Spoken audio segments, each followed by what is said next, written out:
South East Radio's Business Matters with Carl Fitzpatrick.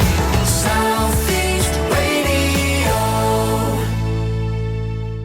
While the government supports were invaluable to many Irish businesses throughout the pandemic, helping them to survive in the most turbulent of times. But with these supports beginning to taper off, are we likely to see increased insolvencies and restructuring arrangements for businesses in Ireland for the remainder of the year? Well, Ken Tyrrell from PWC joins us now to tell us more.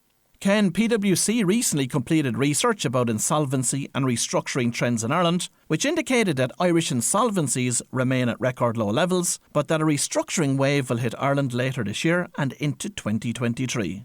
Firstly, Ken, why are we witnessing such low volumes of insolvencies at present? Carl, it's something we looked at early in the year. We did some research looking back over the pandemic. We identified, looking at historic trends, that the government supports have probably saved over 4,500 companies from insolvency. So they typically would have struggled if it hadn't been for the level of government support. So I think that's one of the main things. And let's look from here to the end of 2022. How do you expect the number of insolvencies to change or increase during that period? So it's probably a delicate balance at the moment between businesses now the economy is reopening. There is good demand out there. People are spending money again. Hospitality is beginning to recover. So there is that growth out there. And the Irish economy is growing stronger than any economy in Europe. So on one side you have that, but on the other side then there is some obviously serious headwinds that everybody's aware of. Higher inflation, higher energy costs, issue with supply chains, and also the wage subsidy scheme is coming to an end in April. So the rest of the year is going to be the balance between the growth and those headwinds. But given we're at such a historic low, we did see an increase in Q1 this year versus Q1 last year. Insolvencies were up 20% for this quarter versus the quarter in 2021. So we would anticipate an increase in insolvencies, but it's always very difficult to predict exactly when that will be and how many that will entail. And of course, the Russian war on Ukraine is also creating a massive uncertainty for us here in Ireland because we just don't know how long that's going to go on. Absolutely. And the kind of main thing that we're coming across from that is, again, it's the energy costs are the big thing for kind of local Irish businesses. That's kind of really where the impact has been felt over the past couple of weeks. And when I talk to clients, that's the one thing they're really looking at and how that's going to impact their business plans. Based on the research that you've done, Ken, is there a need for the government to reflect on the future of the wage subsidy scheme that, of course, is coming to an end shortly and maybe look at continuation of it in some guise going forward? I think the way to look at it is it has been incredibly successful as an income support for businesses, and it did exactly what the government wanted to do, which was protect companies during the pandemic. So in terms of going forward, the pandemic, by and large, we're at the end of that now and the economy is reopening. So it probably is the right time to end that in its current guise. But going forward, I think the government is going to be looking at various sectors and seeing what the impact is like and offering supports, maybe dependent on that sector and the issues there. But the government is going to have a limited budget to play with, and I think it's going to be more targeted rather than a broad scheme like the wage subsidy scheme. And what business sectors specifically have we seen business failures hitting over the past 12 months? So we actually did our research, and for the first time ever, we've looked at the various sectors on a per 10,000 basis, which allows us to kind of really drill into which sectors were impacted the most.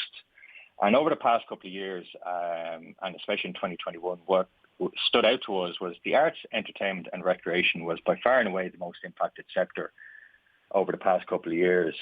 And when we looked at the numbers, it actually surprised us that the retail and hospitality sectors had performed better than we would have expected. So less business failures per 10,000, somewhere in the region of 16 or 17 for every 10,000 went insolvent over the past 10 months, 12 months. But over that period, the arts entertainment had 85 businesses per 10,000 companies going bust. So that has been the most impacted sector over the past couple of years.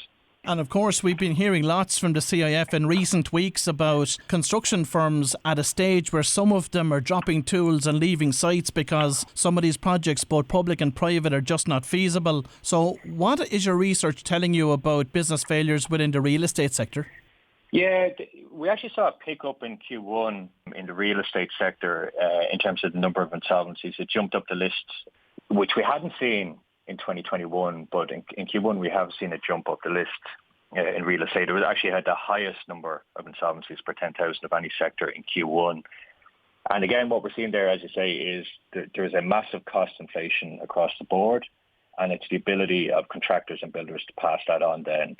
So they are going to face a squeeze over the coming months, and it's going to be a sector, real estate and construction, that will need to be monitored closely over the next couple of months. But there's undoubtedly a squeeze there on margins. And Ken, from a geographical perspective, is there any counties that are standing out more than others when it comes to high failure rates of businesses? I suppose the big one is that Dublin has the highest number of insolvencies per 10,000 companies. It's difficult to attribute any kind of one particular issue to that, other than to say there's obviously a lot of service-type businesses in Dublin, and they probably have been the most impacted over the past couple of years with the pandemic. So Dublin heads the list in terms of insolvencies with 24 per 10,000. Interestingly, Cork is probably only half that comparable rate for Dublin. And then over the past couple of months and in Q1, we noticed a little bit of a pickup in kind of the north and west. Sligo, Monaghan and Louth showed an increase in the Q1. And we have seen, of course, the government here providing lots of supports. Similarly, in the UK, they provided lots of supports too during the pandemic. But how do we compare to the UK currently in relation to liquidations? So I suppose to look at the UK, the government supports were very generous in the UK as well, but the difference is they ended a lot of their supports last autumn. And what followed then in Q4 last year was they actually had their highest number of liquidations in a quarter since they started recording their liquidations in the 1960s. So they did see a bit of a surge in Q4 last year. Their Q1 numbers aren't out yet, but we anticipate it'll be high again. So there was a pickup. Now, the big thing to note with the UK is they're not growing as well as us, and there is a lot of Brexit-related issues over there. So companies aren't emerging into kind of as strong an economy as they are here. But at the moment, the UK liquidation rate is running at 3 times the liquidation rate in Ireland. And what can we learn from the UK now so we can prevent some of these liquidations from coming down the track at us once the government supports end? Ireland kind of continuing to support, particularly the wage subsidy until April, was a smart move, and it's given companies a bit more of a cushion to get through the last wave of COVID. So firstly, the government has done the right thing by extending them out longer. And I think it's going to be a more targeted approach as they emerge and we see what sectors are impacted. But I think the big focus now is moving from the profit and loss account to businesses are really going to be looking at the balance sheet and kind of see what the debts that have been built up over the last couple of years. And the revenue warehousing is going to be an issue over the next 12 to 18 months. There's over 3 billion of revenue debt warehouse there. So how companies reach agreements with the revenue and repayment schedules and that will be important. So I think some focus on that and a bit of flexibility in those repayment schedules will be something that's going to be looked at. And from speaking to your own clients, Ken, have the banks been flexible in terms of restructuring debt for companies? Yeah, I think the banks have been very flexible across the board, along with all creditors. Landlords have worked with tenants as well, and trade creditors I know have been very patient, particularly in, say, in the hospitality sector. I've seen a few where people have kind of just waited until businesses have started to trade again. But banks, in my experience, have been very accommodating through the last couple of years in terms of agreeing with structures, understanding that if there's a good business there, the best thing to do is just wait, let the business kind of start up again, and then kind of restructure the loan and get going again. So I think the banks have been fairly accommodating with most businesses over the past couple of years. And in terms of some of the options that are available to our listeners this morning that do find themselves in a financially unstable situation, I want to speak to you first about SCARP, the small company rescue process that was introduced in recent months by the government. It's known as a less bureaucratic form of examinership. What can you tell us about that? Is it something you welcome, and is it something that businesses should be considering right now? Yeah, so it's the government's kind of rescue tool for SMEs. It was enacted just at the end of 2021. There's been a limited uptake so far, but A lot of people will be familiar with examinership and what it does, but generally it's targeted on more kind of medium, larger companies. So SCARP, as it's called, is aimed at kind of smaller SMEs and kind of streamlining the process to allow companies get through it a bit quicker and not as costly. Now, big picture, what does SCARP do? It effectively allows the company come to an agreement with its various classes of creditors. So it'll agree to pay them X cent in the dividend to restructure that debt and trade on into the future. So it is a welcome addition to the restructuring toolbox in Ireland.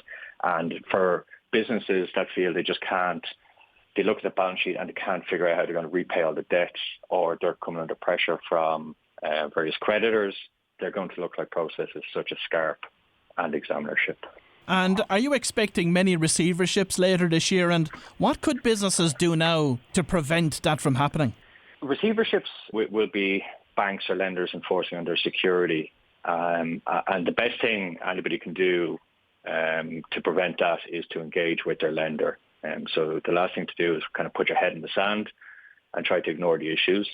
So the best things are engage with your lender, good information, good financial information, good communication, explain the situation and present kind of a business plan to get through that. So communication with your lender, good financial information, that, in my experience, is always the best way to kind of engage with a lender and do your best if you want to prevent anything being taken out of your hands. Well, if you've just tuned in, that was Ken Tyrrell from PWC, and I'd like to thank Ken for joining us on this morning's programme and for marking our cards for the months ahead. Southeast Radio's Business Matters with Carl Fitzpatrick.